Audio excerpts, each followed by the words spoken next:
Hi guys, ಎಲ್ಲರಿಗೂ ನಮಸ್ಕಾರ. ನಾನು ನಿಮ್ಮ Manoj from Manjula K Manoj M YouTube channel. Guys, ಎಲ್ಲರಿಗೂ Lucknow Super Giants versus Mumbai Indians post match ಅನಾಲಿಸಿಸ್ಗೆ ಸ್ವಾಗತ ಸುಸ್ವಾಗತ ಗುರು. ನಾನು ಈ ಮ್ಯಾಚ್ನ ಮುಂಬೈ ಇಂಡಿಯನ್ಸ್ ಅವರು ಆರಾಮ್ಸಾಗಿ ಚೇಸ್ ಮಾಡ್ತಾರೆ ಗುರು ಅಂತ ಅನ್ನಿಸ್ತಿತ್ತು ಸೂರ್ಯ ಕುಮಾರ್ ಯಾದವ್ ಇರುವಾಗ. ಬಟ್ ಗುರು, ಆವೇಶ್ ಖಾನ್ನ ಮತ್ತು ಶಾರ್ದುಲ್ ಠಾಕೂರ್ ಅವ್ರಿಗೆ ಕ್ರೆಡಿಟ್ ಕೊಡಲೇಬೇಕು ಗುರು. ಒಳ್ಳೆ ಡಿಫೆಂಡ್ ಮಾಡಿದ್ರು ಗುರು. ಕೊನೆಯಲ್ಲಿ ತಿಲಕ್ ವರ್ಮಾ ಅವರು ರಿಟೈರ್ಡ್ ಔಟ್ ಆದರು. ಬಟ್ ಅದೇನೋ ಉಪಯೋಗಕ್ಕೆ ಬರಲಿಲ್ಲ ಗುರು. ಇವತ್ತು ತಿಲಕ್ ವರ್ಮಾ ಅವ್ರಿಗೆ ಕನೆಕ್ಟೇ ಆಗ್ತಿರ್ಲಿಲ್ಲ ಗುರು. ಬ್ಯಾಟು ಬಾಲಿಗೆ ಕರೆಕ್ಟೇ ಆಗ್ತಿರ್ಲಿಲ್ಲ. ಅದ್ರ ಬಗ್ಗೆ ಮಾತಾಡೋಣ ಗುರು. ಇವತ್ತು ನಮ್ಮ ಲಕ್ನೋ ಸೂಪರ್ ಜೈಂಟ್ಸ್ ಬ್ಯಾಟಿಂಗ್ ಬಗ್ಗೆ ಮಾತಾಡೋದಾದ್ರೆ ಗುರು, ಸ್ಟಾರ್ಟಿಂಗ್ ಮಿಚೆಲ್ ಮಾರ್ಷಲ್ ಬೇಗ ಔಟ್ ಆಗ್ಬೋದಿತ್ತು. ಅದೇನಕ್ಕೆ ರಿಕಲ್ಟರ್ ಅವ್ರ ಕಿವಿಗೆ ಕೇಳಲಿಲ್ವೋ ಗೊತ್ತಿಲ್ಲ ಗುರು, ಎಡ್ಜ ಆಗಿರೋದು.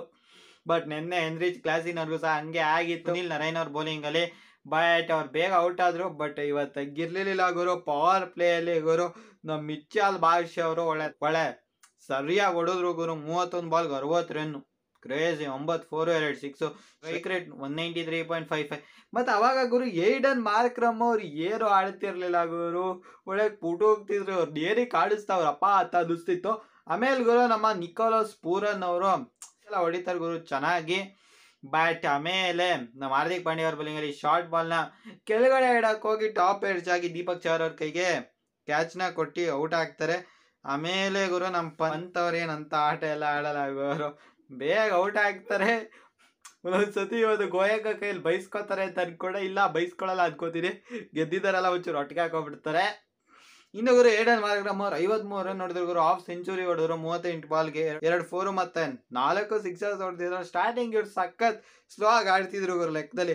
ಆಮೇಲೆ ಗುರು ನಮ್ಮ ಬದೋನಿ ಅವರೊಂದು 30 ರನ್ ಕಾಂಟ್ರಿಬ್ಯೂಷನು, ಮಿಲ್ಲರ್ ಅವ್ರ ಒಂದು 27 ರನ್ ಕಾಂಟ್ರಿಬ್ಯೂಷನು, ಮತ್ತೆ ಇನ್ಯಾರು ಅಷ್ಟು ಕಾಂಟ್ರಿಬ್ಯೂಷನ್ ಬರಲ್ಲ. ಇವರೆಲ್ಲ ಚೆನ್ನಾಗಿ ಮಾಡ್ತಾರೆ ಗುರು. ಬಟ್ ಇವತ್ತು ಅಶ್ವಿನಿ ಕುಮಾರ್ ಅವ್ರು ಫಸ್ಟ್ ಓವರ್ ಮಾತ್ರ ಒಂದು ಸ್ವಲ್ಪ ಕಂಟ್ರೋಲ್ ಮಾಡಿದ್ರು ಅವರು. ನಮ್ಮ ಮಿಚೆಲ್ ಮಾರ್ಷಲ್ ಅವ್ರು ನೋಡ್ಕೊಂಡ್ರು. ಆಮೇಲೆ ಸೆಕೆಂಡ್ ಓವರ್ ಪಾಪ ಆ ರೇಂಜ್ ಕೊಡೋದ್ರು.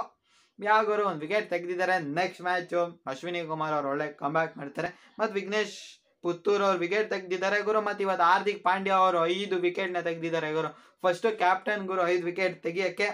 ಒಂಥರ ಈಗ ಹಾರ್ದಿಕ್ ಪಾಂಡ್ಯ ಅವರು ಪರ್ಪಲ್ ಕ್ಯಾಪ್ಗೆ ಒಂಥರ ಮೇಯ್ನ್ ಕಂಟೆಂಡರ್ ಅಂತಲೇ ಹೇಳ್ಬೋದು. ಇನ್ನು ಟ್ರೆಂಟ್ ಬೋಲ್ಟ್ ಅವ್ರು 1 ವಿಕೆಟ್ನ ತೆಗೆದಿದ್ದಾರೆ ಗುರು. ಇವತ್ತು ಮುಂಬೈ ಇಂಡಿಯನ್ಸ್ಗೆ ಸ್ಟಾರ್ಟಿಂಗು ಇಬ್ಬರು ಚೆನ್ನಾಗಿ ಆಡಲಿಲ್ಲ. ವಿಲ್ ಜಾಕ್ಸ್ ಅವರು ಚೆನ್ನಾಗಿ ಆಡಲಿಲ್ಲ. ರಿಕಲ್ಟನ್ ಅವರು ಚೆನ್ನಾಗಿ ಆಡಲಿಲ್ಲ. ಅದೇ ಎಫೆಕ್ಟ್ ಆಯಿತು. ವಿಲ್ ಜಾಕ್ಸ್ ಅವರು 5 ರನ್ಗೆ ಔಟ್ ಆಗ್ತಾರೆ. ನಮ್ಮ ರಿಕಲ್ಟನ್ ಅವರು 10 ರನ್ಗೆ ಔಟ್ ಆಗ್ತಾರೆ. ಆಮೇಲೆ ಗುರು ನಮ್ಮಂದಿರು ಮತ್ತು ಸೂರ್ಯ ಕುಮಾರ್ ಯಾದವ್ ಅವ್ರ ಪಾರ್ಟ್ನರ್ಶಿಪ್ ಸಖತ್ತಾಗಿ ಬರ್ತಿರೋದು ಗುರು. ಇಬ್ಬರಿದ್ದಾಗ ಆರಾಮ್ಸಾಗಿ ಗೆಲ್ಲಿಸ್ತಾರೆ ಅಂತ ಅನ್ಕೋಬೋದು. ನಮ್ಮಂದಿರೋರು ಗುರು ಸರಿಯಾಗಿ ಹೊಡಿತಾ ಇರ್ತದೆ ಗುರು, ಸರಿನಾ. ಆದರೆ ನಮ್ಮಂದಿರೋರು ನಮ್ಮ ದಿಗ್ವೇಶ್ ಸಿಂಗ್ ಅವ್ರಿಗೆ ಬೋಲ್ಡ್ ಆಗ್ತಾರೆ. ಮಾಮೂಲಿ ಅವ್ರು ಸೆಲೆಬ್ರೇಷನ್ ಮಾಡ್ತಾರೆ ಆಟೋಗ್ರಾಫಿಂದು. ಬಟ್ ಆದರೆ ಬ್ಯಾಟ್ಸ್ಮನ್ ಹತ್ರ ಎಲ್ಲ ಹೋಗಿ ಮಾಡಲ್ಲ. ಯಾಕಂದರೆ ಹೋದ್ರೆ ಗೊತ್ತು ಗುರು ಮತ್ತೆ ಫೈನ್ ಹಾಕ್ತಾರೆ. ಯಾವತ್ತು ಗುರು 25% ಕಟ್ತಾರೆ ಅಂತ ನಮ್ಮ ದಿಗ್ವೇಶ್ ಸಿಂಗ್ ಅವ್ರು ಬೇಡ ಗುರು, ನಾನು ಇಲ್ಲೇ ಮಾಡ್ತಿದ್ದಾರೆ.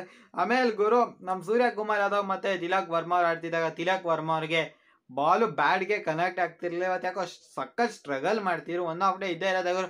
ಸೂರ್ಯ ಕುಮಾರ್ ಅವ್ರು ಇದ್ದಾಗಂತೂ ಗುರು ಆರಾಮ್ಸಾಗಿ ಮ್ಯಾಚ್ ಗೆಲ್ಲೋದು ಗುರು. ಅವ್ರು ಗೊತ್ತಲ್ಲ ಗುರು, ಅವ್ರು ಹಿಟ್ ಫೀಲ್ಡ್ ಸೈಡ್ ಜೊತೆ ಆಟ ಆಡ್ತಾರೆ. 67 ರನ್ ಹೊಡೆದಿದ್ದಾರೆ 43 ಬಾಲ್ಗೆ. ನೋಡಿ ಇವರು 9 4 ಹೊಡೆದಿದ್ದಾರೆ. ಬರೀ ಒಂದೇ 6 ಹೊಡೆದಿರೋದು ಅಂದರೆ ಸಖತ್ ಗ್ರೌಂಡ್ ಶಾಟು ಮತ್ತು ಗ್ಯಾಪಲ್ಲಿ ಅವ್ರು ಎತ್ತಾಗ್ತಾರೆ ಗುರು. ಕರೆಕ್ಟಾಗಿ ಫೀಲ್ಡ್ ಸೈಡ್ ಜೊತೆ ಇವ್ರು ಆಟ ಆಡ್ತಾರೆ. ಇವ್ರು ಯಾವಾಗ ಔಟ್ ಆರೋ ಗುರು ಅವಾಗ ಮುಂಬೈ ಇಂಡಿಯನ್ಸ್ ಟೀಮ್ಗೆ ಒಂಥರ ಮಾರಲ್ ಡೌನ್ ಆಗಿರುತ್ತೆ ಅಂತ ಅನ್ಕೋತೀನಿ. ಆ ಶಾರ್ಟ್ ಅಲ್ಲಿಂದ ಎಳ್ದು ಹೊಡಿಯೋದು ಬೇಕಿತ್ತ ಗುರು ಲೆಗ್ ಸೈಡ್ಗೆ, ಸುಮ್ಮನೆ ಆಫ್ ಸೈಡೇ ಹೊಡೆದು ಬಿಟ್ಟಿದ್ರು. ಆಗಿತ್ತಲ್ಲ ಆವೇಶ್ ಕಲರ್ ಬೌಲಿಂಗಲ್ಲಿ. ಅದೇ 6 ಹೋಗಿದ್ರೆ ನಿಮ್ಮ ಮಾತೆಲ್ಲ ಹೇಳ್ತಿರ್ಲಿಲ್ಲ ಗುರು. ಬಟ್ ಸೂರ್ಯ ಕುಮಾರ್ ಯಾದವ್ ಬ್ಯಾಟಿಂಗಲ್ಲಿ ಒಂಚೂರು ರಿಸ್ಕ್ ಇದ್ದೇ ಇರತ್ತೆ. ಬಟ್ ನಮ್ಮ ರಿಷಬ್ ಪಂತ್ ಅವ್ರು ಅಷ್ಟೆಲ್ಲ ಇರಲ್ಲ ಗುರು. ಇನ್ನು ಗುರು ಕೊನೆಯಲ್ಲಿ ಹಾರ್ದಿಕ್ ಪಾಂಡ್ಯ ಅವ್ರು ಟ್ರೈ ಮಾಡ್ತಾರೆ ಗುರು, ಬಟ್ ಆಗಲ್ಲ. ಆಮೇಲೆ ನಮ್ಮ ತಿಲಕ್ ವರ್ಮಾ ಅವ್ರನ್ನ ರಿಟೈರ್ಡ್ ಕಳಿಸಿ ಮಿಚೆಲ್ ಸ್ಯಾನ್ಟನರ್ ಅವ್ರು ಒಂದೇ ಬಾಲ್ ಆಡ್ತಾರೆ. ಅಂದರೆ 19ನೇ ಓವರು 1 ಬಾಲ್ ಆಡ್ತಾರೆ ಗುರು. 2 ರನ್ ಹೊಡಿತಾರೆ. ಆಮೇಲೆ ಮತ್ತೆ ಹಾರ್ದಿಕ್ ಪಾಂಡ್ಯ ಅವ್ರಿಗೆ ಸ್ಟ್ರೈಕ್ ಸಿಗುತ್ತೆ. ಆಮೇಲೆ ಲಾಸ್ಟ್ ಬಾಲ್ ಆಡ್ತಾರೆ ಗುರು. ಆಮೇಲೆ ಒಟ್ಟು 2 ಬಾಲ್ 2 ರನ್ ಹೊಡೆದಿದ್ದಾರೆ ಗುರು. ಹಾರ್ದಿಕ್ ಪಾಂಡ್ಯ ಅವರು ಲಾಸ್ಟ್ ಓವರಲ್ಲಿ ಹೊಡಿತಾರೆ ಗುರು. ಫಸ್ಟ್ ಬಾಲೇ 6 ಹೊಡೆದಾಗ ಏನೋ ಒಂದು ಮ್ಯಾಜಿಕ್ ಆಗತ್ತೆ ಗುರು ಅಂತ ಅಂದ್ಕೊಂಡೆ. ಬಟ್ ಏನೂ ಆಗಲಿಲ್ಲ. ಧೋನಿ ಅವರು ಸಂದೀಪ್ ಶರ್ಮಾ ಅವ್ರಿಗೆ ಒಂದು 6ನ ಹೊಡಿತಾರೆ ಫಸ್ಟ್ ಬಾಲ್ ವೈಡ್ ಆದಮೇಲೆ. ಬಟ್ ಆ ಮ್ಯಾಚು ನಮ್ಮ ಧೋನಿ ಮ್ಯಾಜಿಕ್ ಏನು ನಡೀಲಿಲ್ಲ. ಈ ಮ್ಯಾಚು ನಮ್ಮ ಹಾರ್ದಿಕ್ ಪಾಂಡ್ಯ ಅವ್ರ ಮ್ಯಾಜಿಕ್ ಏನು ನಡೀಲಿಲ್ಲ ಗುರು. ಇವತ್ತು ದಿಗ್ವೇಶ್ ಸಿಂಗ್ ಅವ್ರ ಗುರು ಒಳ್ಳೆ ಬೌಲಿಂಗ್ ಮಾಡಿದ್ದಾರೆ. ಎಕಾನಮಿ ಅಂಡರ್ 6 ಇದೆ ಗುರು ಇವ್ರದ್ದು. 4 ಓವರ್ಗೆ 21 ರನ್ 1 ವಿಕೆಟ್ ತೆಗೆದಿದ್ದಾರೆ. ಇನ್ನು ಎಲ್ಲರದು 10 ಅಥವಾ 10ಕ್ಕಿಂತ ಮೇಲೆ ಎಕಾನಮಿ ಇದೆ. ಇನ್ನೆಲ್ಲರೂ ಹೊಡೆಸ್ಕೊಂಡಿದ್ದಾರೆ. ದಿಗ್ವೇಶ್ ಸಿಂಗ್ ಗುರು ಒಂಥರ ಗೇಮ್ ಚೇಂಜರ್ ಅಂತಲೇ ಹೇಳ್ಬೋದು. ಈ ಮ್ಯಾಚ್ ಬಗ್ಗೆ ನಿಮ್ಗೇನ್ ಅನ್ಸುತ್ತೆ ಹಂಗೆ ಕಾಮೆಂಟ್ ಮಾಡಿ. ಜೊತೆಗೆ ಈ ಒಂದು ವಿಡಿಯೋ ಇಷ್ಟ ಆದ್ರೆ ಹಂಗೆ ಒಂದು ಲೈಕ್ ಮಾಡಿ. ಜೊತೆಗೆ ನೀವು ನಮ್ಮ ಚಾನಲ್ಗೆ ಸಬ್ಸ್ಕ್ರೈಬ್ ಆಗದವ್ರೆ ಹಂಗೆ ಸಬ್ಸ್ಕ್ರೈಬ್ ಕೂಡ ಆಗ್ರಪ್ಪ. ಜೈ ಹಿಂದ್, ವಂದೇ ಮಾತರಂ.